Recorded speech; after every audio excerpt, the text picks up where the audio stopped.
Elizabeth, cool. Okay. Sure. Okay, Elizabeth, so let's start off with a little bit of backstory. So how did you get to where you are today?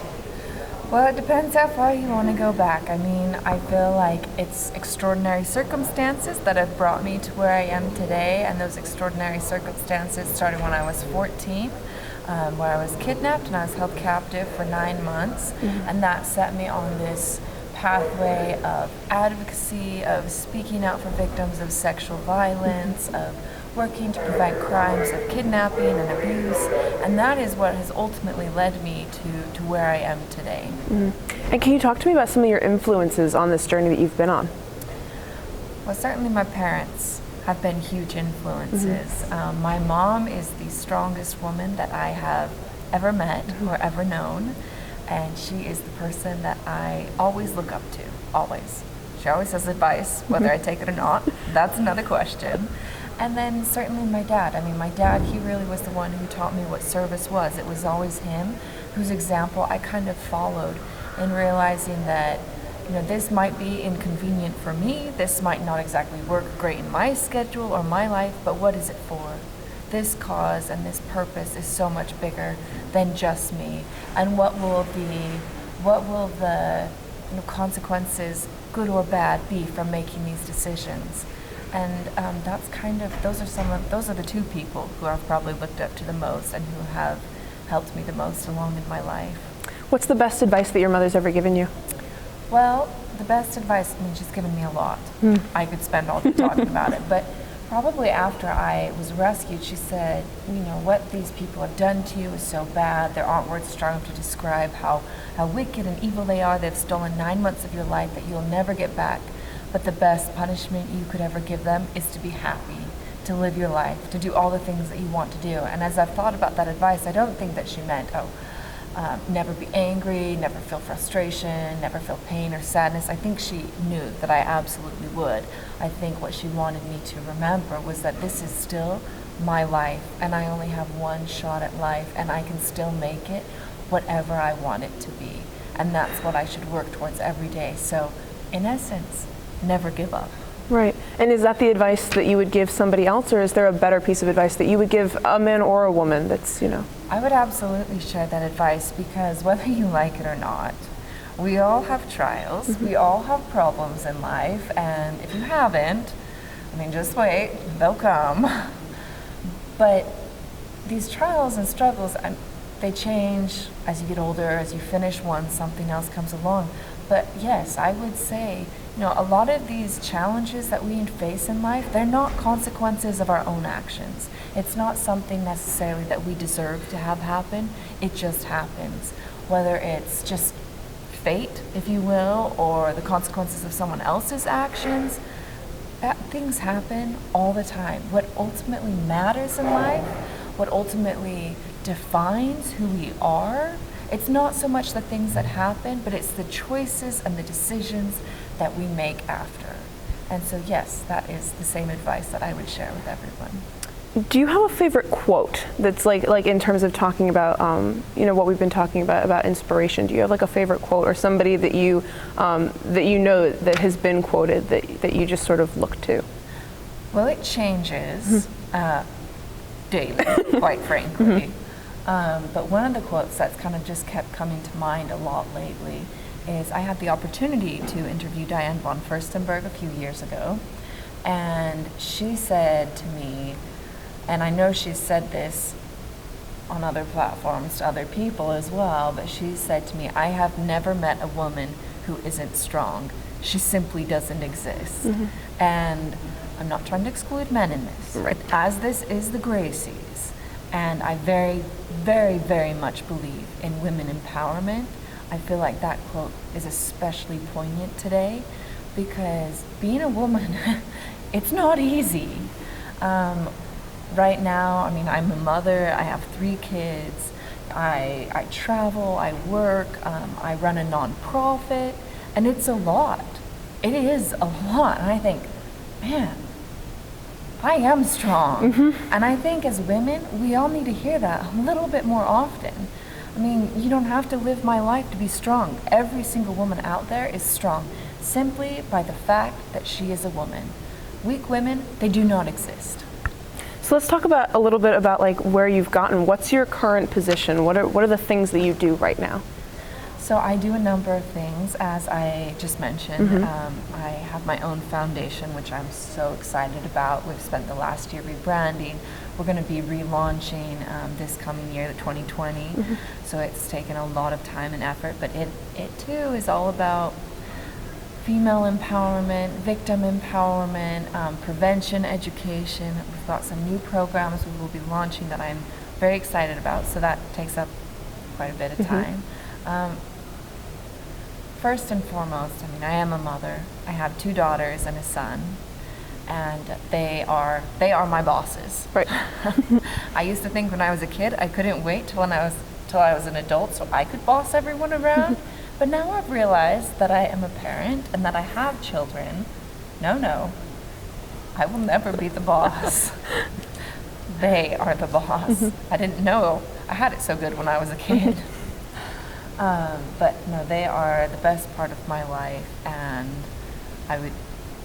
everything I do is for them. I do quite a bit of public speaking, working with nonprofits, working with universities, trying to help to empower victims, specifically of sexual abuse, but really victims across the board. And I also do some work in television as well. I've worked with Lifetime and A&E a few years ago to create a documentary and a hybrid documentary movie of my own personal story. But as we move forward as well, I look to further that relationship with them and helping other survivors come forward and share their stories as well. And can you talk to me a little bit about the moment, if there was one, that you realized that you were taking the next step into this enormous and successful career? Oh, I mean, this is so different than anything I ever imagined. I mean, as a kid, I never imagined I would be doing everything that I'm doing. I just kind of thought that I would grow up, I would study music, which I did study music, although I don't do anything with it. I thought I would study music. I thought maybe I would give private music lessons out of my house, and I would mostly be a stay-at-home mother and raise a family, which would have been perfectly fine, would have been perfectly acceptable. I mean, I don't think there is a harder job than being a parent, at least for me. Maybe some people, they're just better at it. But I've just had such an extraordinary life, so different from the one I imagined, that these opportunities have just arisen. And as I've taken those steps into the dark, I've been able to see that much further. And I always kind of come back to those same lessons that my dad taught to me about service. Who is this going to help? And I mean, is this really that convenient to me? Well, no, probably not. But what is the bigger picture? What am I going to achieve here? And ultimately, I kind of feel like it's been those guiding forces in my life that have led me to this point. I've always tried to make sure that there is a bigger reason for me to leave my home, to leave my children, to share my story, or to put myself in the spotlight, or to maybe do things that I'm not naturally comfortable doing. And of course, with guiding forces and success, there's always hurdles to get over. Other than, of course, your kidnapping, were there other hurdles that you faced, specifically as a woman? Well, I mean, I've always, believe it or not, growing up, I was quite a reserved person. I was quite a shy person. I was just very happy to blend in. But in choosing this pathway, that doesn't always allow you to do that. That doesn't allow you to blend in. And certainly it was sort of baby steps into this point where I'm at now, where initially it was not me behind the camera. It was not me asking the questions. It was me always answering the questions, and it was just sporadic. And then it became more and more, and then eventually one day the roles reversed. Instead of an organization asking me to allow their contact to be interviewed, it was them asking me to conduct an interview. And that was a big change. It was an exciting change. It was a big change, but certainly coming to terms with the fact that I don't blend in anymore, and sometimes having attention that I would not have chosen to have. Like if I'm out grocery shopping, and no, I do not look glamorous grocery shopping. This is a really big day. I've got makeup up, hair done, nice clothes on. It's a big day. Usually when I go to the store, like I'm in a baseball cap, no makeup, t-shirt and sweatshirt and like leggings and sweatpants. And so I don't look glamorous a lot of the time when I go out. And then, to have people come and talk to me and recognize me when I'm just trying to like sneak in and out. Sometimes, I so appreciate the kind words that people have said to me and their stories that they have shared with me. But at the same time, it has been a big adjustment. It wasn't just something that came naturally. In terms of what you're saying about looking glamorous, do you think that there's a double standard or some kind of additional pressure on women to look glamorous all the time, especially when it comes to being in the spotlight or not being in the spotlight? Personally, I like to look nice. I like to feel beautiful. I like to feel pretty. I like to feel like I'm put together. So for my own sake, I like that, but I would agree with that statement. I would agree that as women, there is more pressure to look put together. There is more pressure to be beautiful, to have your hair done, to have your makeup done. But I will say, my favorite Disney movie is Brave. My very, very favorite. And one of the reasons why it is my favorite is because Merida, the princess, she is not beautiful. She's not even pretty. But she's strong, and she's brave, and she's courageous, and she wants to go after her own destiny and not just follow the destiny that her parents have envisioned for her.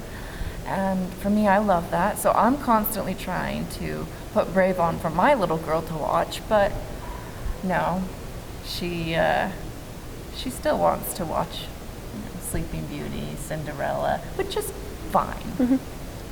I just want her to want to watch Brave, probably because I want to watch it and I'm sick of watching the others. Is there advice that you would give to women that sort of also struggle with being in the spotlight, with coming out of a shell, with not being able to just sort of blend in? I would say trust your gut. It is kind of a world of unknowns, and if you don't feel right about something and you're put in a position where there's pressure on you to do something and you don't feel right about it, don't do it.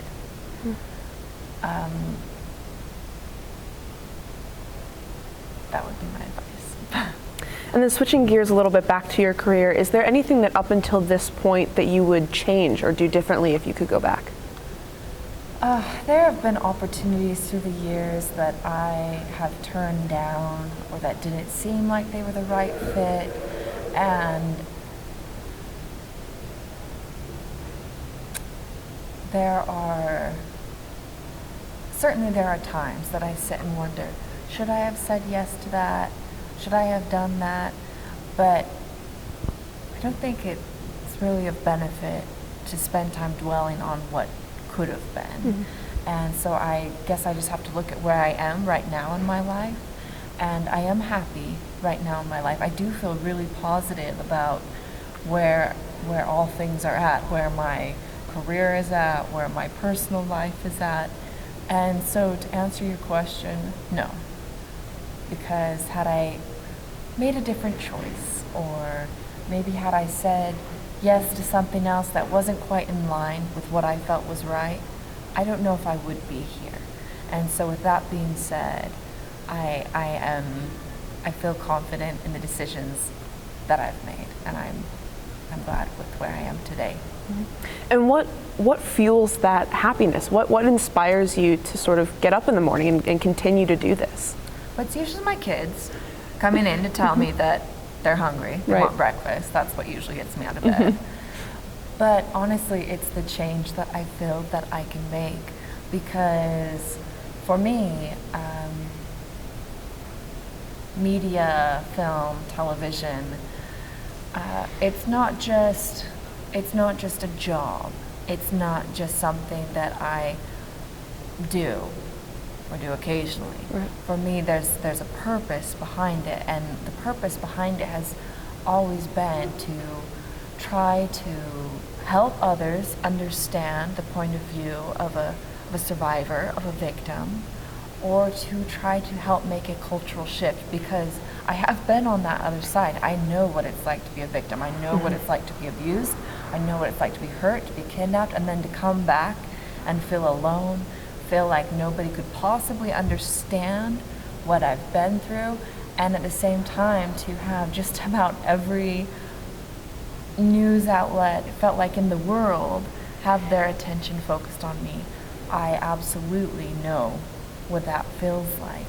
And I think that it's so important to have compassion within this industry. I know everyone wants to get out there, to get the story, to get the scoop, to get a big reveal. I know this world can very much be like that.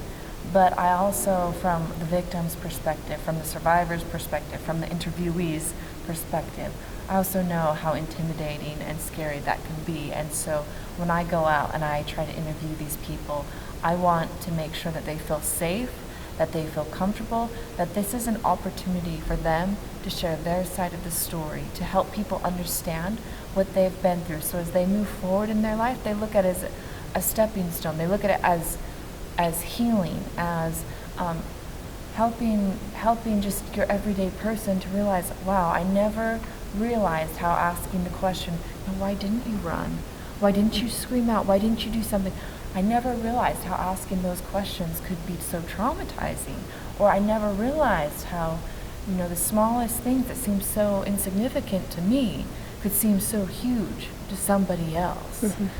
So for me, it's kind of that motivation from the victim's perspective in trying to help them feel safer, to create the world, or to create a culture that is more compassionate and understanding, and a safer place for survivors and victims to come forward. Right, and let's talk about that culture for a minute in media. What trends do you see happening right now in the media, from either your perspective of your career or in general? Good question. You've got to think about it. It's okay. I think the media has always been a double-edged sword, and I think whoever wields it needs to understand the huge responsibility that is, because you have the power to do so much good, and at the same time you have the power to destroy. And you have the power not necessarily to control over public opinion, but certainly a lot of power to influence public opinion. And so I feel like that power needs to be respected, and I feel like there needs to, people, when they embark on their interviews, when they embark in their storytelling, because that's a lot of what media is, it's storytelling. That they need to take it as a real responsibility and not just something that can be taken lightly. And I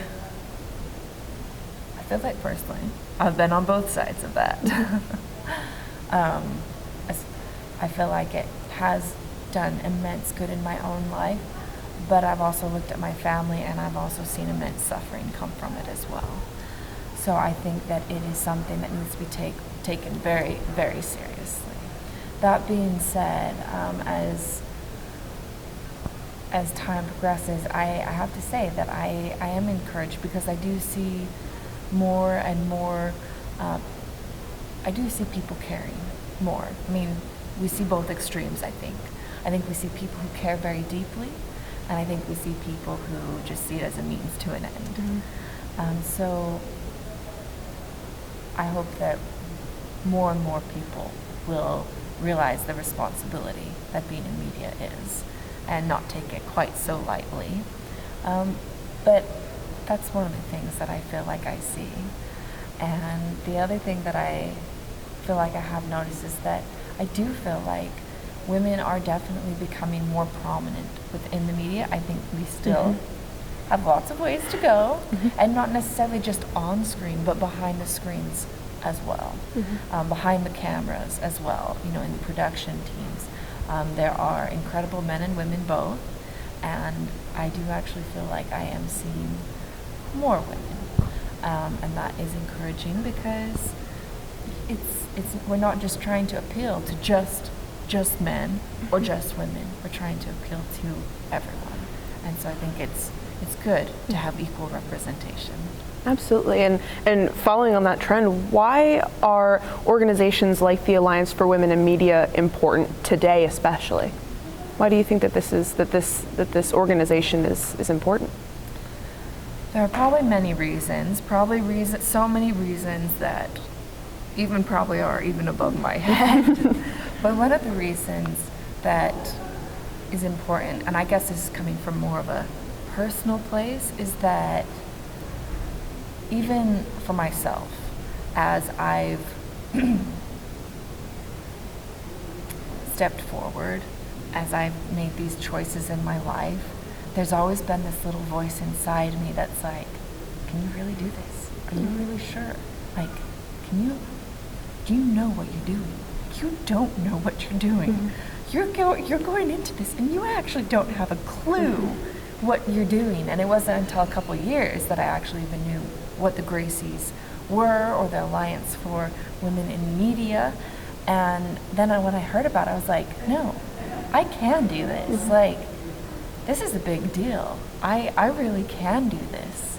And so for me, as much as anything else, I feel like the Gracies and the Alliance for Women in Media has just made me feel that much more empowered, has encouraged me that much more. And not even to get an award, just to know that it exists, that there's a whole organization out there watching for women in media who are paying attention to that and are encouraging that and promoting that.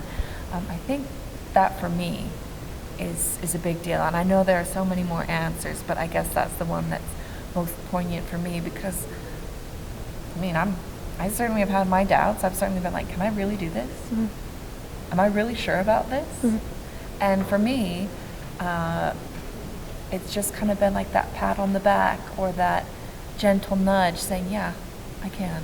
Yeah, you can. You can do this, and you can be good at it. Is that why you think it's important to recognize women in media? Why do you think it's important to recognize women in today's media culture? I think there are, once again, many reasons. Right. Certainly the one I just mentioned, I feel like is important. But I think it's helping for the next generation to realize, oh, that is an opportunity. That is an option. I could do that. You know, I could follow that career. And why not? You know, I have my opinions. I have thoughts. I have good things to say, or maybe bad things to say. I think it is very important. I think women are every bit as courageous as men, and I think it's important to recognize that in media, to, you know, acknowledge when someone has gone above and beyond, when they've set the bar that much higher, they've set the example. I mean, I think that's a wonderful thing to honor. I think everything about it is good. And then the same question, but for women in general, not necessarily just in our industry, but in general, why is it important to recognize women and the incredible things that they do? Well, from my perspective, right. Can't speak from a world perspective, but even from my perspective, from being a child and growing up until now, I mean, I have seen such an influx in demographics really across all jobs. There were some jobs growing up that in my mind were just male jobs. I mean, bless my mom's heart, she's wanted me to be the best that I could always be. But growing up, when I was really young, she'd be like, oh, you grow up and you marry a doctor or a lawyer. It was not necessarily you grow up and you be a doctor or a lawyer. It was you marry a doctor or a lawyer so that they can take care of you. And I mean, my mom, she's an educated woman, and times change. She feels as strongly about this as I do. So I'm not trying to throw her under the bus. That was just kind of the culture in the area that I was raised in. And so now I think it's so important because women are every bit as capable and intelligent as men. And not to belittle men. Men are important too. But I think it is important for women to realize, like, if I choose to get married and stay at home and have a family, or not get married, just stay at home and raise children, that is honorable and deserving, and you know what?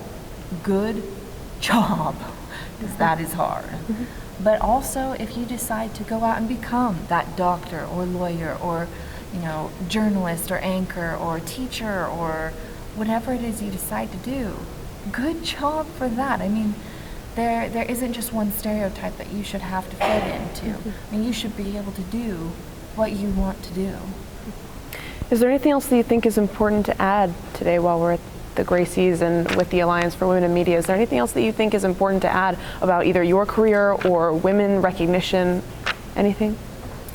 I think just kind of repeating what I've already said and going back to every single one of us will face challenges. Every single one of us will have struggles in life, whether it's in media, whether it's in our career or our jobs or our personal life. We will always face challenges, and no matter when one challenge seems like it's done, there will be another. I wish you could be like, okay, I've gone through this much, now life is just smooth sailing. Wish I could say that. I don't think it is, though. But I would tell them to never give up. I mean, maybe you have to alter your course. Maybe you can't continue going down the road you're going on. That doesn't mean you go backwards. That means you change it and you keep going. Or you adjust your vision and you keep going. Or maybe it does mean you sit there and you slug it out until you can continue on your path. But what it does not mean is giving up. It does not mean going home and not living your life, because we really only have one shot at life. And I think life is meant to be happy. I think life is meant to be joyful, and that joy and that happiness, it's not just something you just achieve and you're there. It's something you have to constantly strive for. So whether you're a man or a woman, whether you're in the media or not, it's something you have to continually work towards. And so my advice for anyone and everyone is never give up. Thank you so much, Elizabeth, for speaking with us. I really, really appreciate it. Thank you. And congratulations on your award. Oh, thank you very much. I'm very honored.